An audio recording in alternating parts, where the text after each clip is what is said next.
నమస్కారం. ఇది సంగతికి స్వాగతం. ఋతువు మారిందంటే చాలు మనలో చాలా మందికి ఒంట్లో బాగోదు. వాతావరణం కాస్త చల్లబడినా వెంటనే జలుబు, దగ్గు, వైరల్ ఫీవర్ లాంటి అనారోగ్య సమస్యలు చుట్టుముడతాయి. శరీరంలో వ్యాధి నిరోధక శక్తి తగినంతగా లేకపోవడమే ఈ సమస్యలకు కారణం.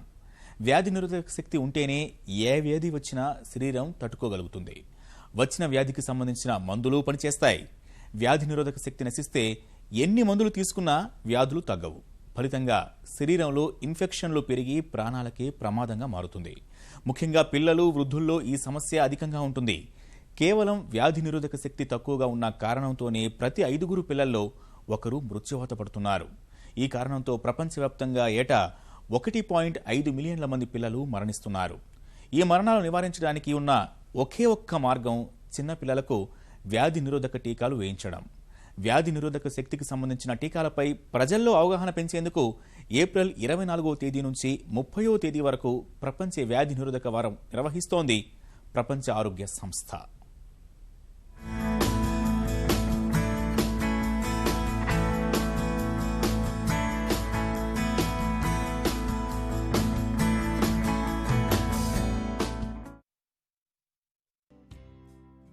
వాతావరణంలో సహజంగా 35% వరకు ఉండాల్సిన ఆక్సిజన్ ఇప్పుడు 15%కి పడిపోయింది. కడుపు నింపుకోవడానికి ఆహారం ప్రతిరోజు తీసుకుంటున్నాం, కానీ అందులో పోషక పదార్థాలు ఎన్ని ఉన్నాయంటే మాత్రం చెప్పలేం. ఇలాంటి కారణాలే శరీరంలో వ్యాధి నిరోధక శక్తి తగ్గిస్తున్నాయి. చిన్నతనంలో టీకాలు వేయించకపోవడమూ వ్యాధి నిరోధకతను తగ్గిస్తోంది. ఈ నేపథ్యంలోనే ప్రపంచ ఆరోగ్య సంస్థ ప్రజల్లో టీకాలపై అవగాహన కలిగిస్తోంది.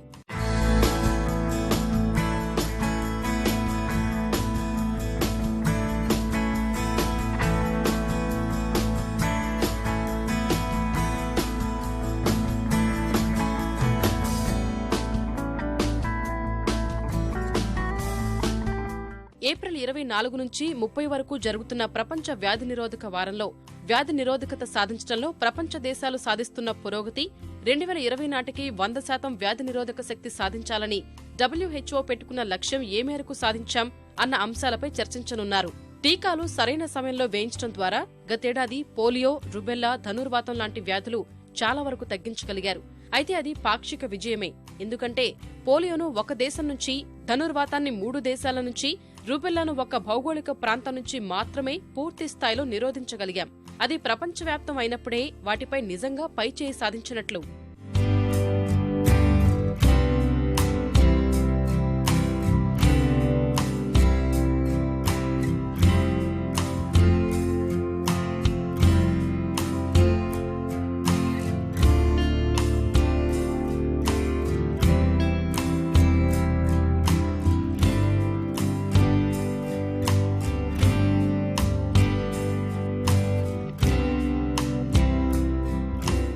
వ్యాధి నిరోధక శక్తి సరిగ్గా లేక ఏటా 20 నుంచి 30 లక్షల మంది మృత్యువాత పడుతున్నారు.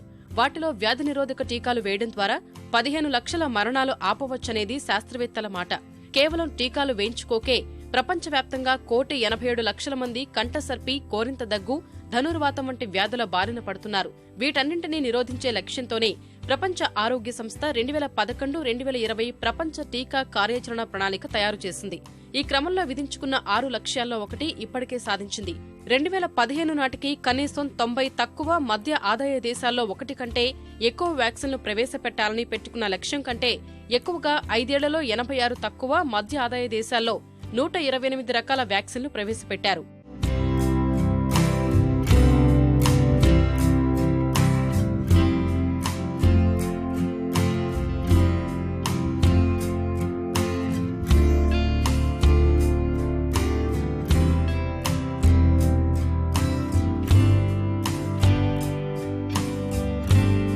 వ్యాక్సినేషన్ విషయంలో గతేడాది ప్రపంచ ఆరోగ్య సంస్థ చెప్పుకోదగ్గ విజయాలనే సాధించింది. DTP3 వ్యాక్సిన్ ఉపయోగించడం ద్వారా భారత్, కాంబోడియా, మడగాస్కర్, మౌరిటానియా దేశాల్లో కంఠసర్పి, కోరింత దగ్గు, ధనుర్వాతం 83% తగ్గించగలిగారు. ఎబోలా వైరస్ నిరోధించడంలోనూ చెప్పుకోదగ్గ ప్రగతిని సాధించారు. 2012 నాటికి ప్రపంచంలోని పోలియో కేసుల్లో సగం ఆఫ్రికా దేశమైన నైజీరియాలోనే నమోదయ్యేవి.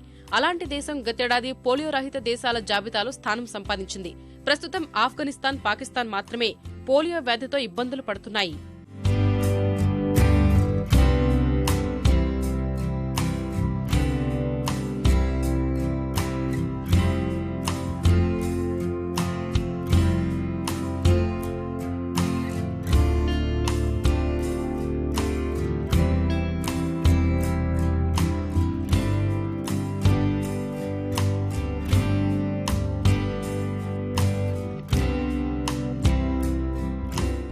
డెంగ్యూ, ఎబోలా, మలేరియా వంటి వ్యాధుల నుంచి రక్షణ పొందేలా వ్యాధి నిరోధక శక్తి పెంపొందించడంలో కొత్తగా వస్తున్న వ్యాక్సిన్లు క్రియాశీలక పాత్ర పోషిస్తున్నాయి.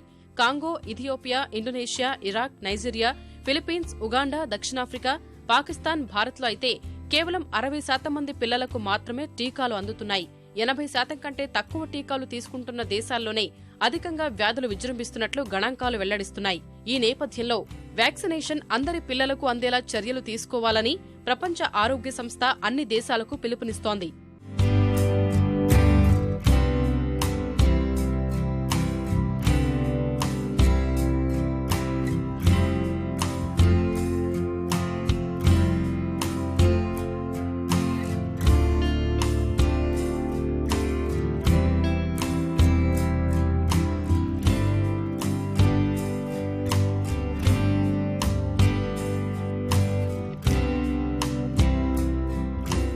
అసలు ఈ వ్యాధి నిరోధక వ్యవస్థ అంటే ఏమిటి? అది ఎలా ఉపయోగపడుతుంది? పెంపొందించుకోవడానికి ఏం చేయాలి? అంటే శరీరంలో ప్రవేశించిన వ్యాధి కారకాన్ని గుర్తించి నిర్మూలించే వ్యవస్థనే వ్యాధి నిరోధక వ్యవస్థ. ఈ వ్యవస్థ ద్వారా ప్రాణాంతక వ్యాధుల నుంచి రక్షణ సహా శరీరంలో రోగ నిరోధక శక్తి పెరుగుతుంది. ప్రతి మనిషి శరీరంలోనూ సహజంగా కొంత వ్యాధి నిరోధక వ్యవస్థ ఉంటుంది. ఇది అందరిలోనూ ఒకేలా ఉంటుంది. ఇది కాక శరీరంలోకి వ్యాధి కారకాలు ప్రవేశించకుండా కాపాడటానికి అదనంగా వ్యాధి నిరోధక శక్తిని ప్రతి ఒక్కరూ పెంపొందించుకోవాలి. ఆ శక్తి నివసించే ప్రాంతం, పీల్చే గాలి, తాగే నీరు, ఆహారపు అలవాట్ల బట్టి ఒక్కొక్కరిలో ఒక్కోలా ఉంటుంది. వ్యాధికారకం శరీరంలోకి చేరకముందే వ్యాక్సిన్ ఇవ్వడం ద్వారా భవిష్యత్తులో సంక్రమించే అవకాశమున్న వ్యాధికారక నిరోధాన్ని పూర్తి స్థాయిలో అభివృద్ధి చేసుకోవచ్చు. కేవలం చిన్నపిల్లలే కాకుండా పెద్దలు కూడా వేయించుకునే టీకాలు ఉన్నాయి. 1974లో ప్రపంచ ఆరోగ్య సంస్థ రూపొందించిన నమూనా ఆధారంగా భారత్ 1978లో టీకా విస్తరణ కార్యక్రమం ప్రారంభించింది. 1990 నాటికి దేశంలో ఉన్న చిన్నారులందరికీ టీకాలు అందించాలన్నది ఉద్దేశం. ప్రస్తుతం జాతీయ ఆరోగ్య మిషన్లో టీకా కార్యక్రమం అమలు చేస్తున్నారు.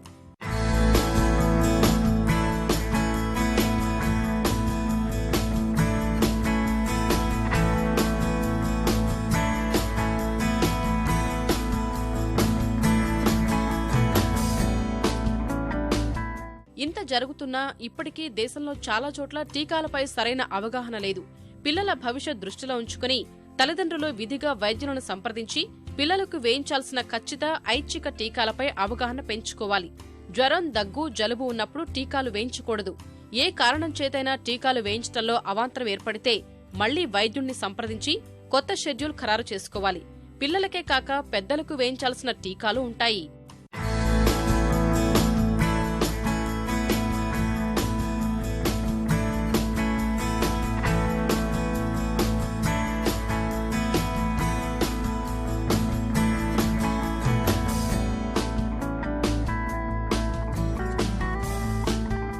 పోలియో టీకాల విషయంలో మాత్రం అన్ని జాగ్రత్తలు తీసుకోవడం వల్లనే భారతదేశం నుంచి ఆ మహమ్మారిని తరిమికొట్టగలిగింది. పోలియో నిర్మూలించే లక్ష్యంతో 1995లో ప్రభుత్వం దేశవ్యాప్తంగా పల్స్ పోలియో కార్యక్రమం ప్రారంభించింది. 5 ఏళ్లలోపు పిల్లలకు జాతీయ, రాష్ట్ర స్థాయి కార్యక్రమాల్లో పోలియో చుక్కలు వేయడం ఈ కార్యక్రమ ప్రధాన లక్ష్యం. 2011-2014 వరకు దేశంలో ఒక్క పోలియో కేసు కూడా నమోదు కాని నేపథ్యంలో 2014 మార్చిలో ప్రపంచ ఆరోగ్య సంస్థ భారత్ను పోలియో రహిత దేశంగా ప్రకటించింది. అదే ఉత్సాహంతో చిన్నారుల ఉసురు తీస్తున్న 7 ప్రాణాంతక ఆరోగ్య సమస్యలపై పోరాటానికి నరేంద్ర మోదీ ప్రభుత్వం సమరశంఖం పూరించింది. నిర్లక్ష్యం కారణంగా ఏ చిట్టి ప్రాణం పోకూడదని సంకల్పించుకుని ఇంద్రధనుష్ అనే కార్యక్రమం తెరమీదకు తెచ్చింది. బాలల ఆరోగ్య విషయంలో ఉద్యమ రూపంలో ప్రజల్ని చైతన్యం చేసేందుకు పక్కా ప్రణాళిక సిద్ధం చేసింది. దేశంలో జన్మించే ప్రతి చిన్నారికి 7 రకాల టీకాలు ఇవ్వడం ద్వారా పిల్లల ప్రాణాలు తీసే మహమ్మారి జబ్బులు తరిమికొట్టి వాళ్ల జీవితాల్ని రంగులమయం చేయాలని నిర్ణయించింది. దేశవ్యాప్తంగా ఏటా జన్మిస్తున్న వాళ్లలో 17 లక్షల మంది చిన్నారులకు ఏ టీకా కూడా అందించలేకపోతున్నామని, మరో 89 లక్షల మంది శిశువులకు అన్ని టీకాలు ఇవ్వడం లేదని గుర్తించిన సర్కారు ఇంద్రధనుష్ ద్వారా దేశంలోని మారుమూల గ్రామాల్లోని పిల్లలకు ఈ 7 టీకాలు ఇవ్వడమే లక్ష్యంగా ముందుకు వెళుతోంది.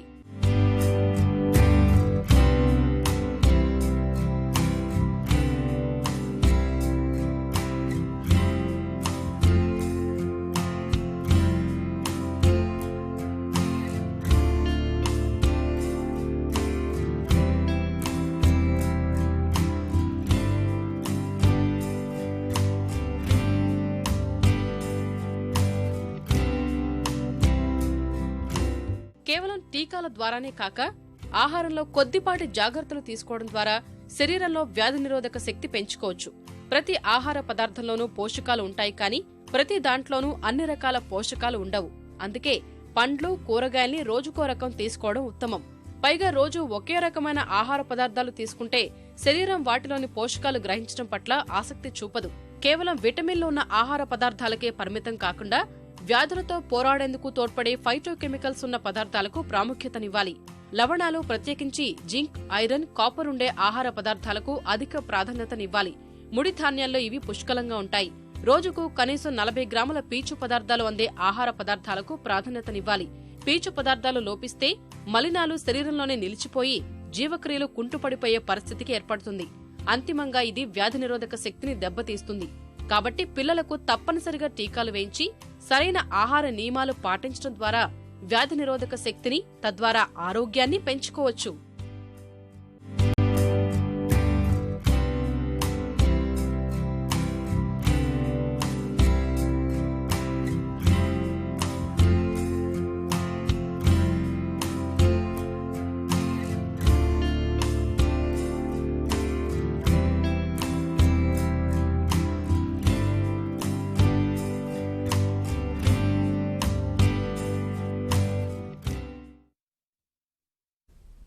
రాజస్థాన్. ఈ పేరు చెబితేనే ఎడారులు గుర్తుకు వస్తాయి. అలాంటి రాష్ట్రంలో ఓ ఊరి ప్రజలు అపర భగీరథులై నిలిచారు. ఏళ్లపాటు మొక్కవోని కృషితో అంతరించిపోయిందనుకున్న నదిని పునరావిష్కరించారు. ఫలితంగా ఒకప్పుడు వర్షాభావంతో కటకటలాడిపోయిన నందూవాలి అనే గ్రామం ఆహ్లాదం పంచే చల్లదనంతో ఊటీ లాంటి పర్యాటక ప్రాంతాలను తలపిస్తోంది. ఒకప్పుడు వలసల గ్రామంగా పేరుపడిన నందూవాలి ఇప్పుడు నీటి సంరక్షణకు దేశంలోనే ఓ గొప్ప ఉదాహరణ.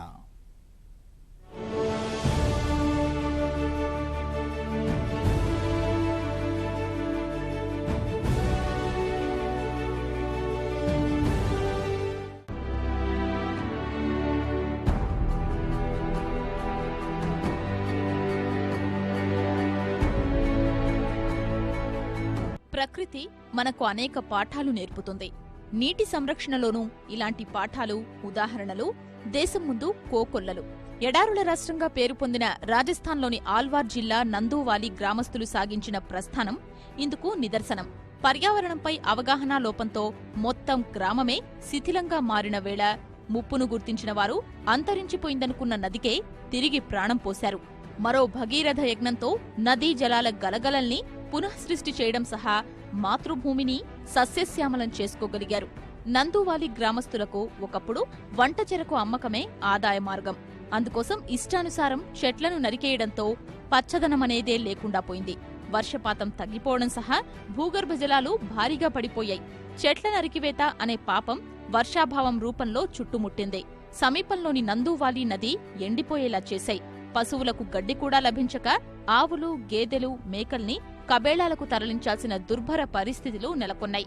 పొట్టకూటి కోసం ఆల్వార్, జైపూర్, ఢిల్లీ ప్రాంతాలకు వలస వెళ్లడం మొదలుపెట్టారు. మహిళలు మార్బుల్ పరిశ్రమల్లో కూలీలుగా మిగిలారు.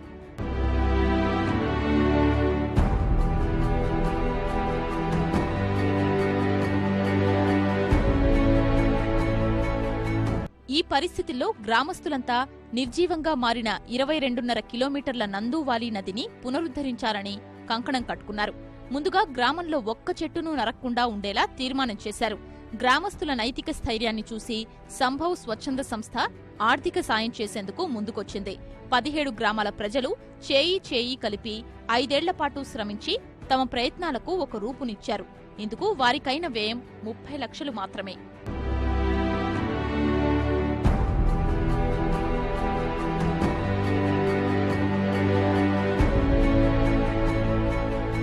ఆరావళి పర్వతాల్లో ప్రారంభమై గ్రామం మీదుగా ప్రవహించే నదీ మార్గంలో ఎక్కడికక్కడ పూడిక ఎత్తిపోసి చిన్న చిన్న చెరువుల్ని నిర్మించారు. వాటిని నదీ పరివాహక ప్రాంతంతో అనుసంధానం చేశారు. జలాశయాల ఏర్పాటుతో భూగర్భ జలమట్టాలు, పచ్చదనం పెరిగి తొలగిన అడ్డంకులతో నందూవాలి నది కళకళలాడుతూ తిరిగి ప్రత్యక్షమైంది. ఇప్పుడు ఆ గ్రామంలో భూగర్భ జలాల మట్టం కూడా కొన్ని అడుగుల మేర పైకి ఉబికొచ్చింది. ప్రస్తుతం నందూవాలి గ్రామంలో వలసల్లేవు. పశువులు కబేళాలకు తరలిపోయిన దృశ్యాల స్థానంలోనే ఎక్కడికక్కడ నీటిలో ఈదులాడుతున్న దృశ్యాలు కనిపిస్తున్నాయి. ఈ గ్రామస్తులు సాధించిన విజయం చుట్టుపక్కల ఇతర గ్రామాలకు స్ఫూర్తిని పంచుతోంది. నందువాలి గ్రామస్తులు తమకు సహకరించిన సంభవ్ స్వచ్ఛంద సంస్థ సాయంతో వచ్చే 2 ఏళ్లలో చుట్టుపక్కల గ్రామాల వారిని కలుపుకొని నదిని మరింత విస్తరించేందుకు ప్రణాళికలు సిద్ధం చేసుకున్నారు. చీకటిని తిడుతూ కూర్చోవడం కంటే చిరుదీపం వెలిగించడం మేలు. ఈ సూత్రాన్నే తమ కష్టాలు తీర్చే రేఖగా మలుచుకున్నారు మహారాష్ట్రలోని ఓ మారుమూల పల్లెవాసులు. ప్రకృతి చూపుతున్న చిన్న చూపునే తమ బతుకును బాగుచేసే భాగ్యరేఖగా మలుచుకున్నారు. భూమిపై పడిన ప్రతి చినుకును పాతాళానికి చేరువేస్తూ జలధారను ఉప్పొంగిస్తున్నారు.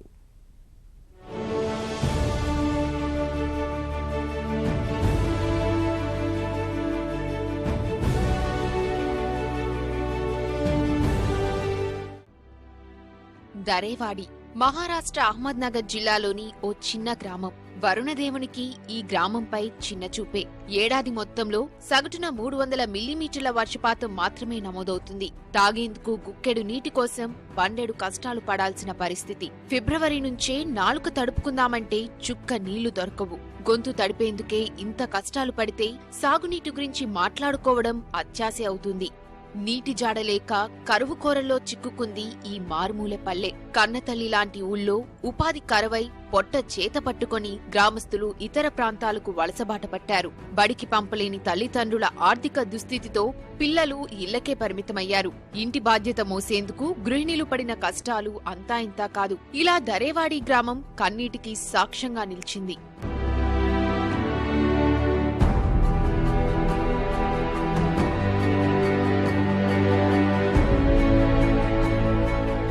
చీకట్లో ఉన్నప్పుడే వెలుగు విలువ తెలుస్తుందన్నట్లుగా కష్టాల్లో నుంచే తమ బతుకులు బాగు చేసుకోవాలని గ్రామస్తులకు స్ఫూర్తి రగిలింది. ఇక వీరి జల కష్టాలను తీర్చేందుకు వాటర్ షెడ్ ఆర్గనైజేషన్ ట్రస్ట్ బాస్ట్గా నిలిచింది. అయితే ఈ స్వచ్ఛంద సంస్థ నిర్వాహకులను గ్రామస్తులు తొలుత విశ్వసించలేదు. తమ భూములపై ఆధిపత్యాన్ని చెలాయిస్తారేమోనని సంశయించారు. వాటర్ షెడ్ ఆర్గనైజేషన్ ప్రతినిధుల ప్రచారంతో పల్లెవాసులు వాస్తవాలను గ్రహించారు. పర్యావరణానికి, ఆరోగ్యం, మనిషి జీవన ప్రయాణానికి మధ్య గల సంబంధాన్ని అర్థం చేసుకున్నారు. బొట్టు బొట్టును ఒడిసిపట్టే ఉద్యమానికి అంకురార్పణ చేశారు.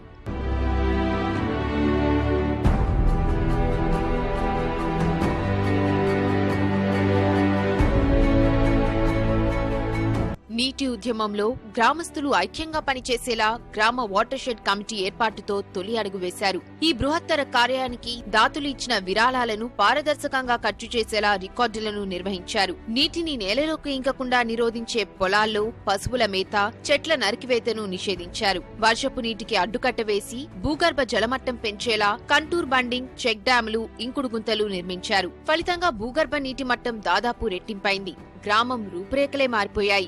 ఒకప్పుడు కరువుతో విలవిలలాడిన ఆ పల్లె ఇప్పుడు పాడి పంటలతో తూలతూగుతోంది. గ్రామస్తులు ఐక్యంగా చేపట్టిన జల ఉద్యమంతో నీటి లభ్యత పెరిగింది. తాగునీటి కష్టాలు తొలగిపోయాయి. మండు వేసవిలోనూ మంచినీటి కోసం వ్యయప్రయాసలు పడాల్సిన పరిస్థితి లేదు. పొలాలకు కూడా చాలా సులభంగా నీరు ప్రవహిస్తోంది. నీటి లభ్యతతో 43% సాగు భూమి పెరిగింది. ఒకే ఏడాదిలో 3 వాణిజ్య పంటలు వేసే స్థితికి చేరారు ఈ పల్లె రైతులు. ఈ జలకళతో పల్లెవాసులు ఆర్థిక స్వావలంబన సాధించారు. ఒకనాడు ఇళ్లకే పరిమితమైన పిల్లలు బడికి వెళ్తున్నారు. అక్షరాస్యత శాతంలోనూ మంచి మార్పులు చోటు చేసుకున్నాయి. స్వయం సహాయక సంఘాలతో మహిళలు పొదుపు బాట పట్టారు. ఉపాధి కోసం వలసబాట పట్టిన ఈ పల్లె నేడు స్వయం సమృద్ధితో స్ఫూర్తిగా నిలిచింది. దేశ విదేశాల నుంచి వచ్చేవారికి ఈ పల్లె నీటి నిల్వకు ఓ పాఠంగా మారింది. ప్రతి నీటి బొట్టును ఒడిసిపట్టు అదే నీ జీవితంలో వెలుగులు కురిపిస్తుంది. ఈ విషయం అక్షర సత్యం అని రుజువు చేసింది మహారాష్ట్రలోని ఓ కుగ్రామం. కొన్నేళ్ల క్రితం గుక్కెడు నీటి కోసం అలమటించిన ఆ ఊరు నేడు జలసిరులతో కళకళలాడుతోంది. ఎడారిని తలపించిన అదే ప్రాంతం పచ్చని పైర్లతో సస్యశ్యామలమైంది. బతుకుదిరువు కోసం వలసబాట పట్టిన ఊరి వాసులు సొంతూరును వెతుక్కుంటూ వస్తున్నారు. అంతేకాదు చదువు సంధ్యల్లోనూ, క్రమశిక్షణలోనూ, పారిశుద్ధ్య నిర్వహణలోనూ, పేదరికాన్ని జయించడంలోనూ తనకు తానే సాటిగా నిలిచింది ఆ గ్రామం. ఇన్ని అద్భుతాలకు వేదికైన ఆ ఊరే హివేరీ బజార్. నీటి బొట్లను ఒడిసిపట్టి వాటినే తమ వెలుగు రేఖలుగా మార్చుకున్న హివేరీ బజార్ విజయగాథను ఇప్పుడు తెలుసుకుందాం.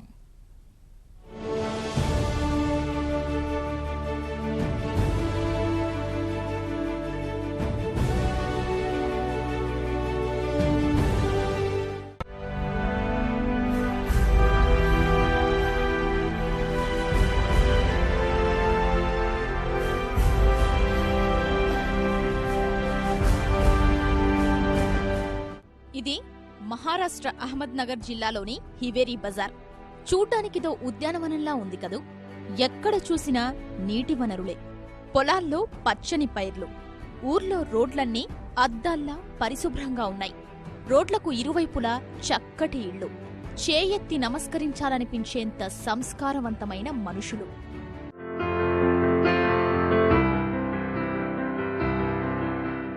ఇప్పుడైతే ఈ ఊరు ఇలా ఉందిగాని 20 ఏళ్ల క్రితం ఇదో ఎడారిలా ఉండేది. పొలాలు నోరెళ్లబెట్టుకుని ఆకాశం వైపు చూస్తూ ఉండేవి. గుక్కెడు నీళ్లకు కిలోమీటర్ల దూరం వెళ్లి రావాల్సిన దుస్థితి. పని దొరికేది కాదు. వారంలో 3 పూటలా 4 వేళ్లు నోట్లోకి వెళ్లిన రోజులు, నెలలో 4 కూడా ఉండేవి కావు. ఇక్కడ బతకడం కష్టమని పట్టణాలకు చేరిన హివేరీ వాసులు ఎందరో.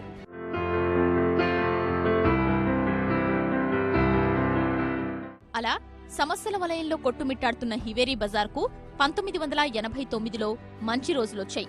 ఊరినెలాగైనా మార్చాలనుకున్న యువత ఆనాడు ఊర్లోనే తొలి పోస్ట్ గ్రాడ్యుయేట్ అయిన పోపత్రావు పవార్ను ఊరి సర్పంచ్ పదవికి బలవంతంగా నిలబెట్టారు. అయిష్టంగానే పోటీ చేసి సర్పంచ్ అయిన పవార్ తర్వాత ఊరి భవిత మార్చేందుకు సిద్ధమయ్యారు. నీరు లేకపోవడం వల్లే 100 ఎకరాల సాగు భూమి ఉన్న హివేరీ బజార్ పేదరికంలో మగ్గుతోందని గుర్తించారు. అనుకున్నది తడవుగా ఊరి ప్రజల్ని ఏకం చేశారు. ఎక్కడికక్కడ చెక్ డ్యాంలు నిర్మించారు. బండరాళ్లతో చిన్నపాటి జలాశయాలు నిర్మించారు. ఊర్లో పచ్చదనం పెంచినప్పుడే సకాలంలో వర్షాలు కురుస్తాయని ఎరిగిన పవార్ 10 లక్షల చెట్లను నాటించారు. ఇవి భూగర్భ జలచక్రాలను నిలిపి ఉంచడంలో ప్రముఖ పాత్ర పోషించాయి. భూగర్భ జలమట్టం పెరిగింది. బీడు భూములు సాగునీళ్లుగా మారాయి. అన్ని కాలాల్లో పంటలు పండించేలా ఊరి ప్రజల్ని ముందుకు నడిపించారు. ఇప్పుడు అక్కడంతా సస్యశ్యామలమే. జీవనోపాధి లేక వలసెళ్లిన కుటుంబాలు తిరిగి ఊరికి చేరుతున్నాయి.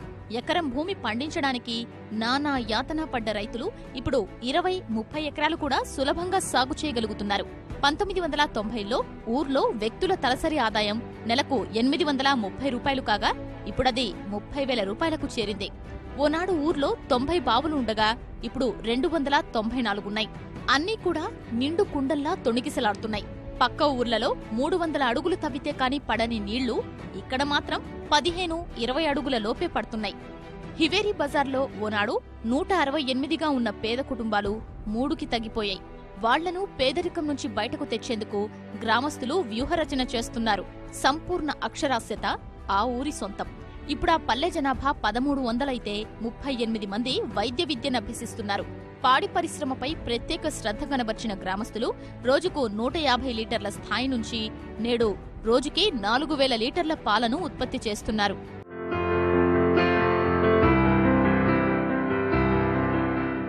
ఆ ఊరిలో మొత్తం 235 కుటుంబాలుంటే అందులో 60 కుటుంబాలు కోటీశ్వరులవే. ఇంతగా అభివృద్ధి సాధించిన ఊర్లో కార్లను వాడరు. సైకిళ్లలో మాత్రమే ప్రయాణిస్తారు. ఎందుకంటే కాలుష్యం లేకుండా ఉండడానికంటారు. అంతేకాదు ఆ ఊరికి వైద్యుడి అవసరం కూడా లేదు. ఎందుకంటే ప్రతి ఒక్కరూ పారిశుద్ధ్యం పట్ల అవగాహన కలిగి ఉండడమే. దేశానికే ఆదర్శప్రాయంగా నిలిచిన హివేరీ బజార్ను ఆ రాష్ట్ర ప్రభుత్వం ఉత్తమ గ్రామం అవార్డుతో సత్కరించింది. 2007లో భారత ప్రభుత్వం హివేరీ స్ఫూర్తిని జాతీయ జల సత్కారంతో దేశానికి పరిచయం చేసింది. హివేరీ బజార్ ఈ ఘనత సాధించడానికి కేవలం 20 ఏళ్లే పట్టింది. హివేరీ విజయగాథ వెనకున్న కారణం ఒకటే. అదే నీటి విలువను హివేరీ వాసులు గుర్తించడమే. ఒక్క వర్షపు చుక్కను వృధా చేయకుండా ఒడిసి పట్టుకుంటున్న ఆ ఊరి వాళ్లు వాళ్ల తలరాతల్ని వాళ్లే రాసుకోగలుగుతున్నారు. అందుకే అంటారు జలమే జీవం, నీరే నాగరికత అని.